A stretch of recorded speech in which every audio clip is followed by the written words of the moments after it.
Ce briefing animé par le ministre de la Communication et Médias, Patrick Mouyaya, était l'occasion idéale de permettre aux Congolais de comprendre pourquoi il est question de s'approprier les génocaustes. Celle-ci, comme arrêtée lors de la table ronde sur le génocoste, se fera à tous les niveaux, a fait savoir Serge Mayaka, membre de la coordination du comité scientifique. Il y a l'axe éducatif à travers l'enseignement maternel, primaire, secondaire et professionnel. En fait, ici, l'histoire, c'est apprendre aux élèves l'histoire des massacres de la République démocratique du Congo. Le deuxième axe, c'est l'enseignement supérieur et universitaire. Intégrer dans le programme des enseignements l'histoire des génocaustes, l'histoire des génocides, l'histoire des massacres, l'histoire des victimes de notre pays.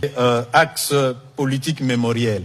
Ça peut permettre la construction des sites mémoriels qui rappellent l'histoire des massacres du Congo. Au-delà de l'appropriation du génocauste, il sera question de le faire reconnaître. À cette étape, il faudra établir les faits et passer à la qualification. Sur le plan international, le génocide, jusqu'à ce jour, est un tabou que l'on ne reconnaît pas aussi facilement, que l'on ne prononce pas comme on veut.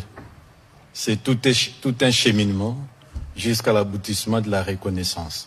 À travers le monde, c'est moins de 10 génocides qui ont été reconnus. Alors en RDC, c'est vraiment un courage qu'il faut prendre et commencer à construire ces cheminements jusqu'à l'aboutissement de la reconnaissance internationale. Mais cela passe par la reconnaissance nationale d'abord. C'est comme ça qu'il faut commencer par une appropriation collective sur le plan national avant de peaufiner les outils et construire un argumentaire qui puisse permettre à la RDC de démarcher sur le plan international et obtenir cette reconnaissance. Il faut commencer par établir les faits avec des preuves, tous les éléments reconstitués, après passer à l'étape de la qualification.